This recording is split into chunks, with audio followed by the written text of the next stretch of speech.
So I'm Laurent Spelle. I'm coming from France in Paris. So these are my disclosure that you will show during those different days. So using stents in treating aneurysms, it's for three purposes. First of all, it's a scaffolding tool, especially when you have a very large neck and you want to reconstruct the neck. Second, salvage tool when you have a protrusion of the material into the parent vessel. And second, it was used also to prevent recurrences after coiling. And from this concept was developed the flow diverters. So I will not go too extensively in the literature to prove that stents are useful to prevent recurrence against coiling alone. So I don't like meta-analysis, but this is interesting. It was published, I don't know, 3 or 4 years ago. And looking at the studies which were included in the meta-analysis, it is proven that immediate occlusion rate is similar with coils or without coils. You have a progressive thrombosis of the aneurysm when you use a stent in conjunction with the coils.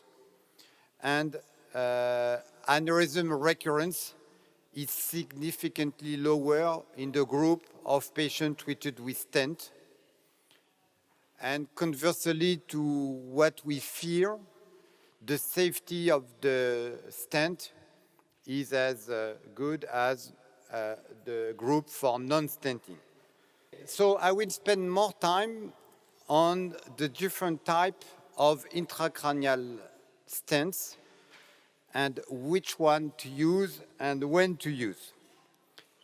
So historically speaking, we have been using balloon expandable stents. So it was for heroic procedures. It was 20 years ago. And balloon expandable stents were stents which were developed for cardio, not for neuro. At that time, this is a picture from 1998. You see that it was a broad aneurysm on the carotid siphon. Nowadays, we would treat that in a different manner. At that time, you can see how stiff, rigid was the stent. It was deployed, and then we were using coils. This is the postoperative aspect. Another example where we were using stents plus onyx inside the aneurysm. So it was the same name. It was a stent, but completely different compared to what we are using now.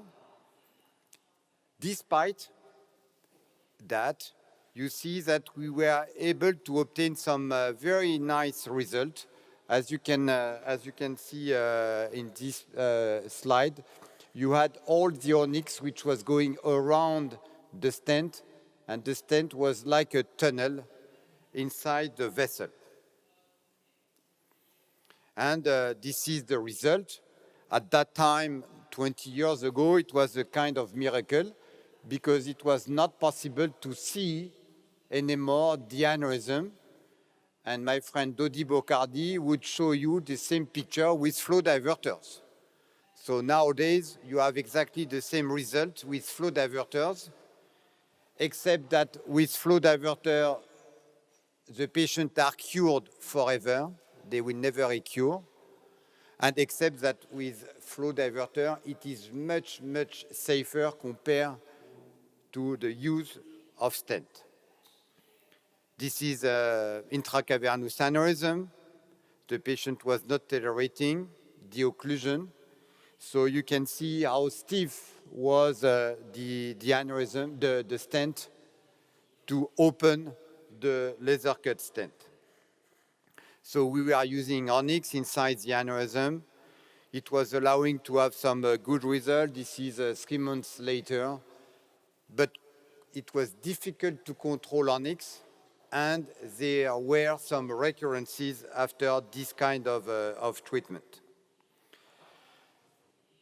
So very soon after, I would say in 2001 or 2002, came the first self-expandable stent. So it was possible to expand the stent without a balloon. So if you consider self-expandable stents, it is made of a different material. It has to self-expandable, meaning that it is made of nitinol. Nitinol, because if you have nitinol, the property of the alloy will allow for the stent to open naturally. Conversely to the balloon expandable, which were made in stainless steel. The bad thing is stainless steel is very radiopaque compared to nitinol, which is very poor radiopacity. So now we are only talking about self-expandable stents. Nobody is using balloon expandable stent for aneurysm treatment. But when you are dealing with self-expandable stent, you are dealing with first laser cut stent and braided stent, which are completely different, and you have to know the technical difference, otherwise you will be doing mistakes. So laser cut stent, you have two kinds of laser cut stent. It is easy to do. It is done by the machine. You have a tube of nitinol, and then you have a laser which will draw the stent, and progressively it will be obtained a stent by the laser that will cut the tube of nitinol. So you see that it is done by the machine. Completely simple way to do it. So it's an automatic process. And then you have two kinds of stent, open cell design stent and closed cell design stent. It's important to know the difference, otherwise it will not behave in the same way. Open cell, you have succession of rings which are independent from each other. This is open cell. And closed cell design, you have all the stents, the threads, which are dependent one from each other. So the typical open cell design stent is a neuroform stent, which is provided by Stryker. Closed cell design stent is provided by Cerenovus Enterprise. This one, when you can deliver, you cannot resheet. It's important because when you have delivered the ring, then you cannot bring back the rings within the microcatheter. This one, the closed cell design, you can resheet it. Both of them, they are made of nitinol, meaning that the radiopacity is very poor. But fortunately, we have some platinum marker which are placed proximally and distally to the stent. Besides those laser cut stents, you have the braided stent. The way to manufacture the braided stent is completely different. It's a braiding maneuver, which is completely made by hand. This is an example for manufacturing the braided stent. You see that you will be braiding the thread of nitinol, and everything is done by hand. Completely different as a laser cut.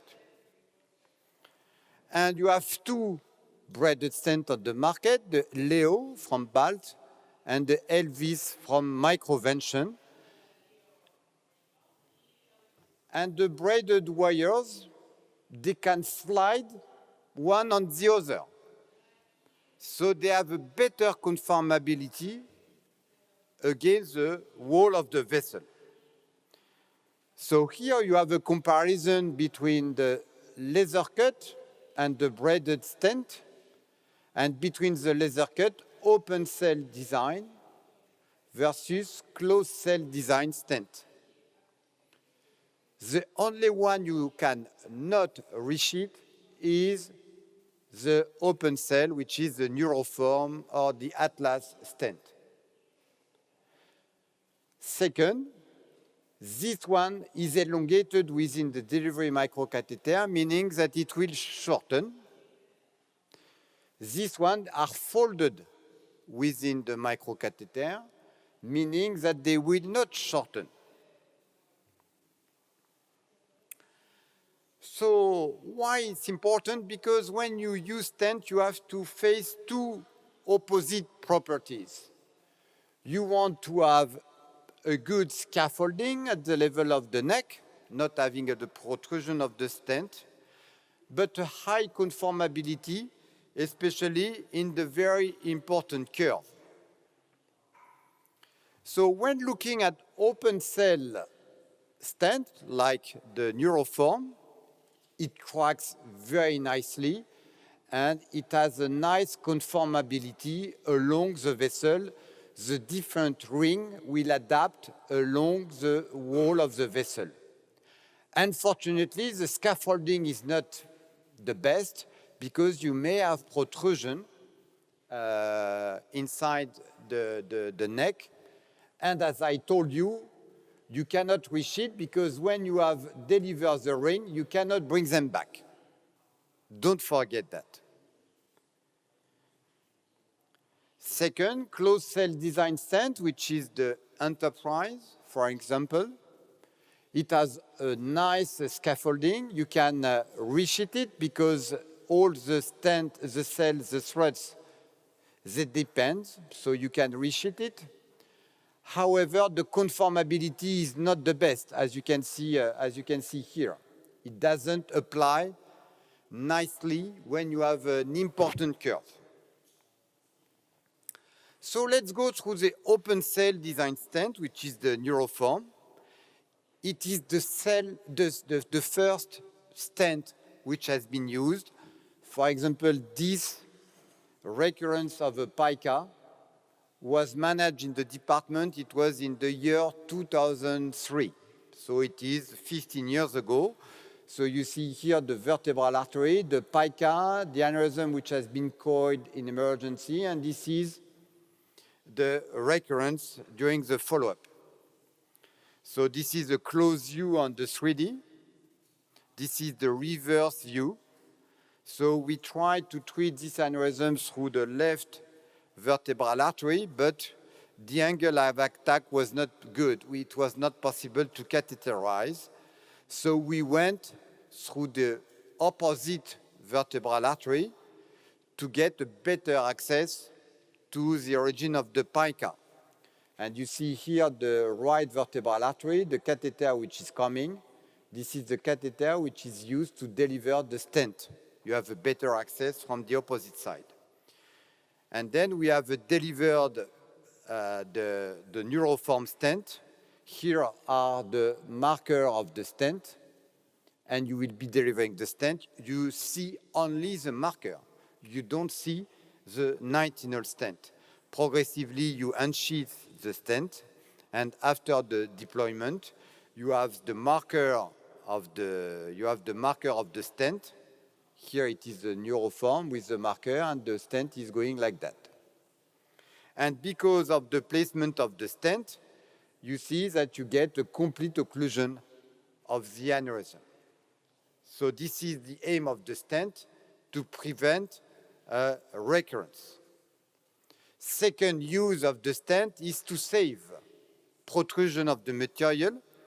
This is a patient treated after a subarachnoid hemorrhage, MC aneurysm. So it's quite many years ago. So today we would treat in a different way. We have used two balloons to protect the neck. We could have used only one. Nevertheless, it is two balloons. And then we were delivering coil inside the aneurysm with the protection of the balloon. And during the treatment, we had an occlusion of the lower branch of the right MCA bifurcation. We did mistake because we have inflated the balloon, but the balloon will never be able to bring back the coil inside the sac of the aneurysm. So you see here, you have an angioplasty, but after several minutes, you have a new occlusion. So in this situation, you have to keep it open, and the way to keep it open is to deliver a stent. So this is what we did. This is the same stent with the distal marker, delivery of the stent. And at the end of the treatment, the stent is delivered and the branch remain open. So this is the salvage tool to reopen the vessel due to protrusion of the material. Scaffolding, it helps you to maintain the material inside the aneurysm. So it is a very small aneurysm located at the junction of A1, A2. You better see this small aneurysm on the 3D.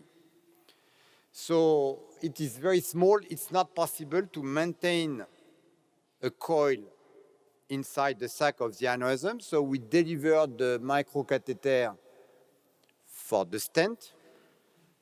And then we bring, so the stent is still in place, and another catheter is brought inside the sac of the aneurysm. It is a 14 microcatheter. So you realize that this aneurysm is very small, but it was ruptured. So nowadays, we would treat this aneurysm with a flow diverters. No doubt about that. At that time, it was not existing. It was 10 years ago, so we were using stents and coil. So the stent is just inside the catheter, and then we will be delivering the coils. Look how small is the aneurysm, because the aneurysm is filled completely by the microcatheter. So we deliver the smallest coils available on the market, which is 1 millimeter in diameter and 1 centimeter in length. There is no other coil. This is the smallest available. So you release the tension within the microcatheter, and you deliver this coil, and you see how big is the coil compared to the sac of the aneurysm. So the coil now is almost outside. You release the tension within the microcatheter. It's important to bring it back and to release the tension. It's very slow deployment. Bring it back. You push a little bit inside the sac. You see here the push that you have, and you are in this position. If you detach, it will fly. So in the second step, you will be deploying the stent. So this is what has been achieved. You deploy the stent, and look, the coil will be pushed by the stents.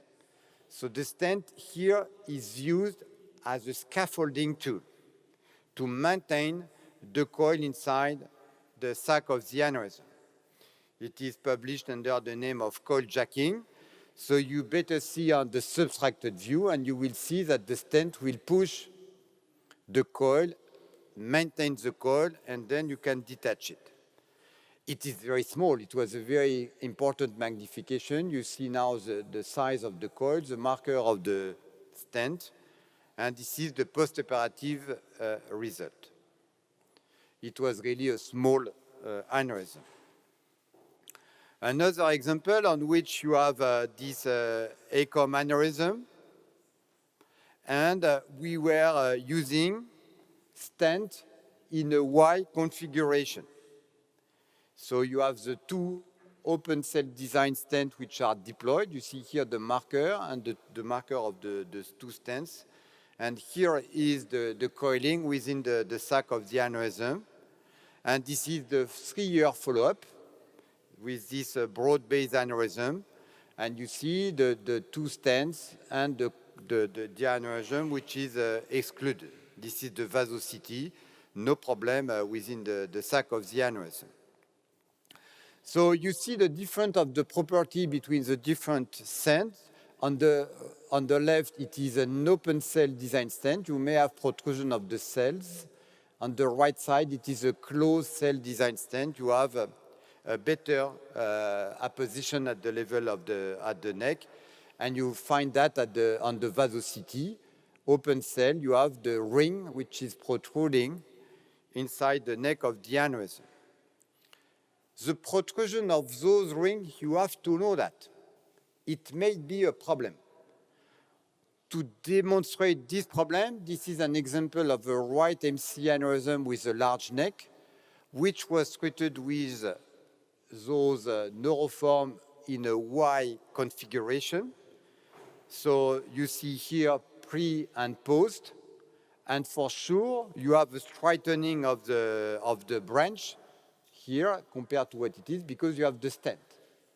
6 months follow-up, angiogram, it's okay. You don't see any more problems, but the patient is coming 2 months after with a mild upper limb deficit, which is a small stroke. So we did perform a new angiogram, which is normal, but looking at the vasocity, you realize that you have a big problem with your stent. Here you have intrication with the throat of the stent, and part of the rings are in the middle of the vessels. It's not possible to see that on the plane view, on the non-subtracted view. You can see that only on the CT, vasocity or Dyna CT, depending on the machine. And you see that the stent is really disrupted inside the vessel. So the only option is to continue the antiplatelet treatment, and this is the source of the clotting for this patient. Closed cell design stent, which is the Enterprise, it is used for exactly the same purpose. This is a patient who was treated in 2004, endovascular treatment for a small ACOM aneurysm, and this is the treatment of the recurrence 2 years after. You see that it's a very small aneurysm, and in March 2010, meaning 7 years after the treatment, the patient got this MRI, and you see that everything is okay. So the patient was not followed. But for some reason I don't understand, the patient asked for an angiogram, and this is the angiogram 2 years after. In 2012, you see here the coil, you see the big recurrence of this aneurysm, and you also see that the patient has developed a second aneurysm, which is located on the posterior aspect of the bifurcation. You see here how big, how important is the regrowth a long time ago after the initial treatment.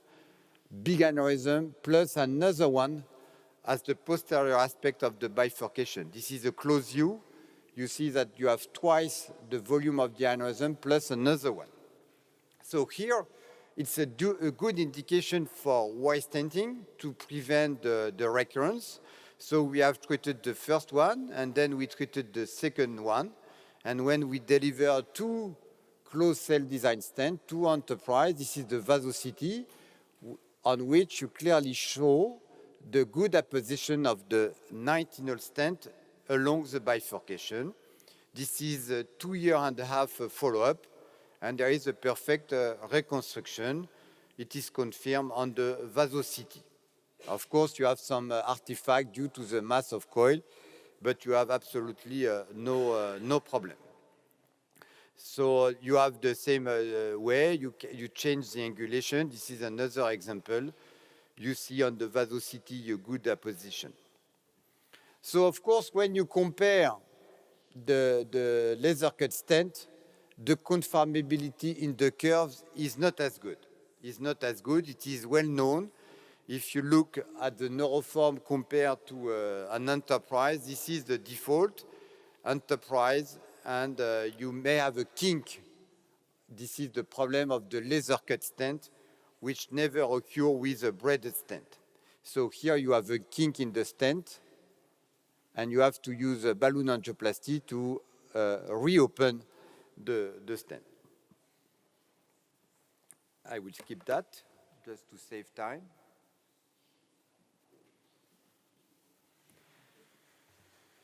So now we go to the braided stent, which is the latest technology to treat aneurysm.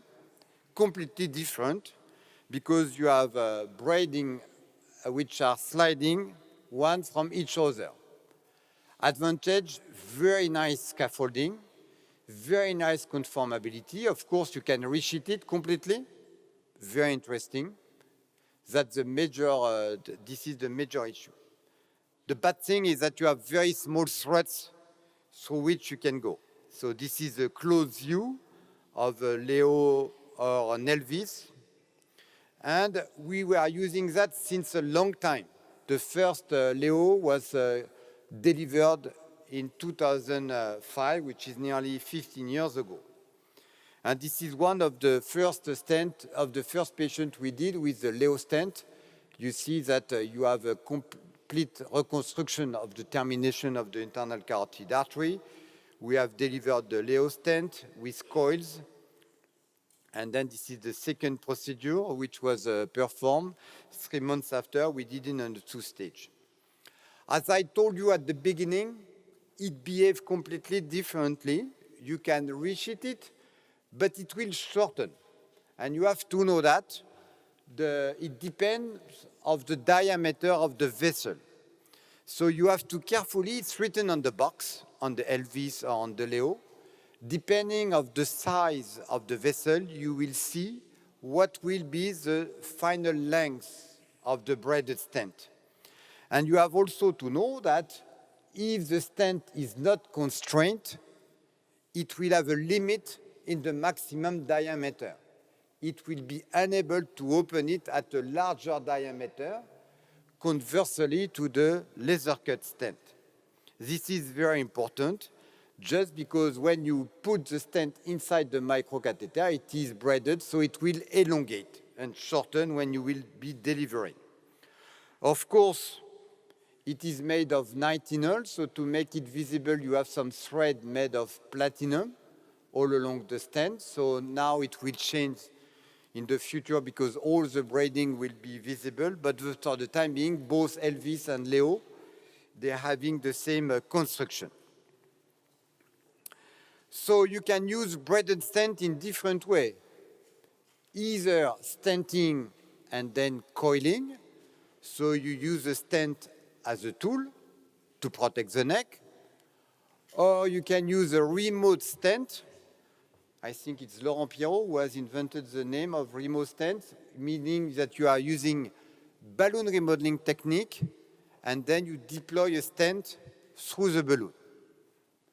Or you can use wire stenting also with a braided stent. Stenting and coiling, it's easy. This is the recurrence of an aneurysm. You catheterize with your microcatheter the branch which is having the aneurysm. The profile nowadays is very interesting. It's 17 for the Leo, or it's 21 for the Elvis. This is the microcatheter, and this is how you deliver the Leo. You have the marker, the platinum marker, helical way, and you will have to push mainly on the pusher.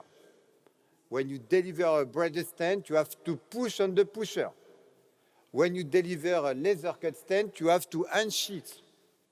Don't be confused, because if you are pushing on the pusher on the laser cut, then you will deploy in a very bad manner. So this is the post-operative view. So you have a nice view. The vasosity that we always perform in the department, just to check that the stent is properly opposed and that you don't have clot inside the vessels. So different way. So you can use it when you have a large neck. For example, in this carotid siphon, we were using balloon remodeling. And at the end of the treatment, we wanted to remove the balloon. And then the mass of coil went outside. When you remove the balloon, the mass of coil went outside the sac of the aneurysm. And then the coils are here. They left the carotid siphon to go in the MCA. So you have to capture that with a lasso. You see here the capture of the coil. you remove the mass of the coil, and then you have to treat with a stent. So this is the treatment with a Leo stent, exactly in the same way. You deliver the stent, you can jail a microcatheter, and then you deliver the coils through the stent. Okay? So this is the coils protected by the stent. This is the final control angiogram. So I will skip this one. Okay. And you can use in a different way. This is a bifurcation aneurysm. It's very large neck, as you can see on the right picture. And we have decided to use only one stent in the upper branch. What is important is you can play with the stent when you deploy it. Here is the deployment of the stent. It is straight, but you can push on the stent to have a shouldering effect in order to have a better apposition. And if you compare straight deposition versus shouldering, you see that here you have a better apposition of the stent at the level of the neck of this aneurysm. This is the vasosity just to check that you have a good apposition of the stent along the vessel. And then you can deliver the coils within the sac of the aneurysm. This is the final control angiogram, the braided stent with the coils inside.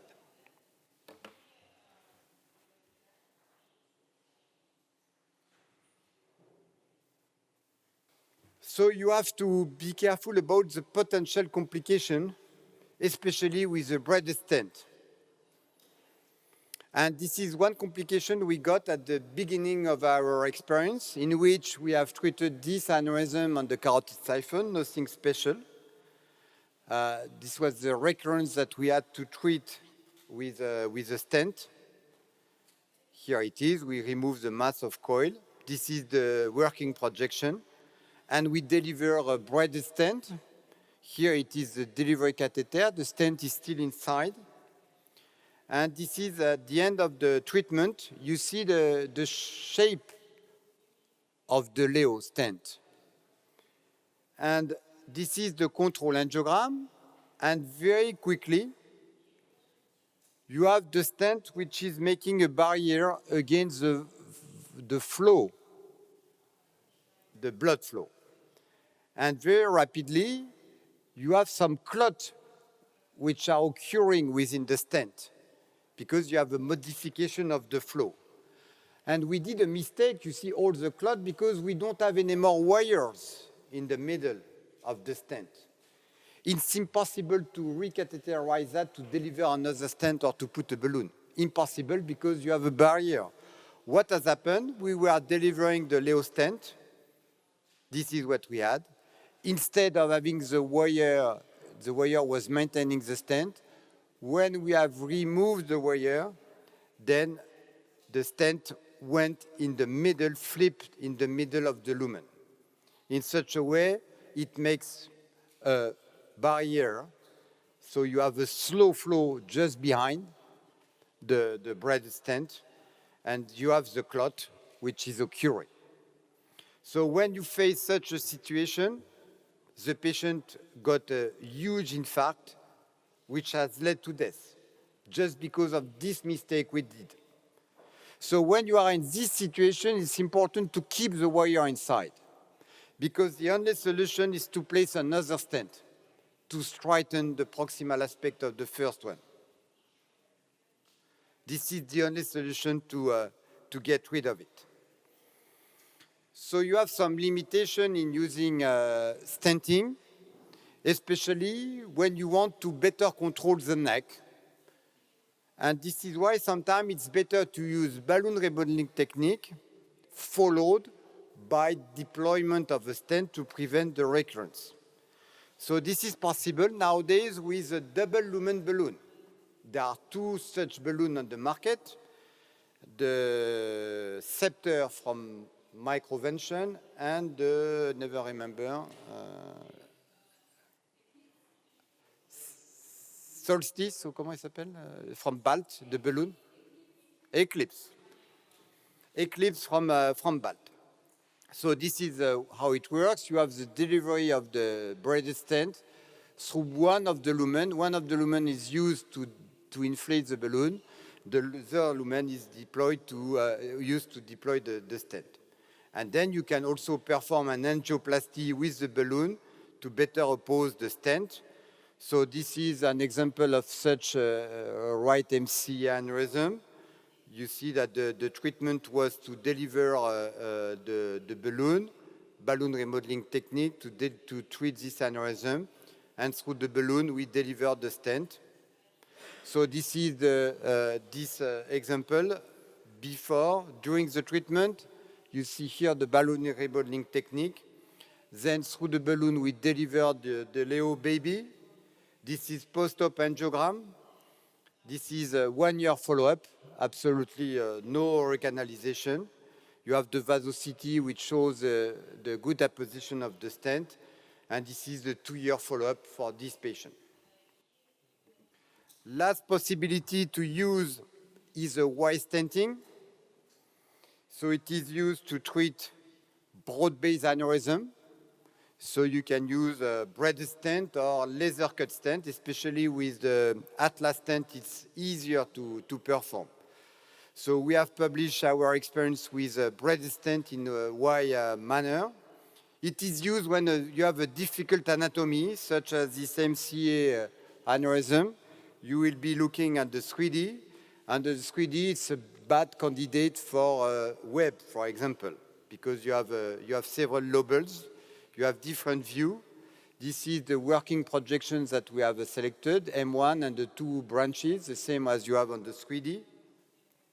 So the 2 braided stent has been delivered in a Y manner, and then you will be coiling. You have to place the microcatheter through the mesh of the stent. Here you have a good apposition thanks to the MIP reconstruction. And you will be progressively deploying the coils within the protection of the Y stenting. So this is pre-op, and this is post-op, especially on the working projection. And you have a better view, pre-op, post-op, 3 months follow-up here. You have a very good result. And this is 3-year follow-up. There is absolutely no change between 3 months and 3 years. This is the 2 stent. Even for large aneurysms, you have a very large aneurysm. These are the size of this MCA bifurcation. This is a very good candidate for a recurrence. It is the same technique. You have a Y, 2 stent in the Y manner with coils. This is the post-op angio compared to what it was. And you have the 6 months follow-up.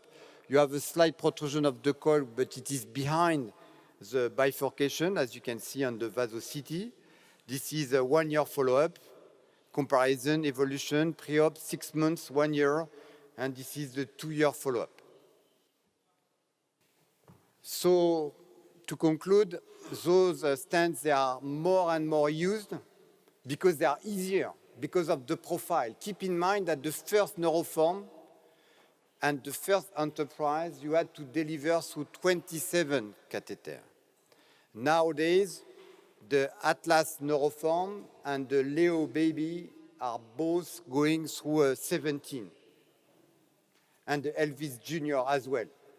So it's very easy. You can use the same microcatheter to coils and to deliver stent. And you can use the balloon to deliver the stent.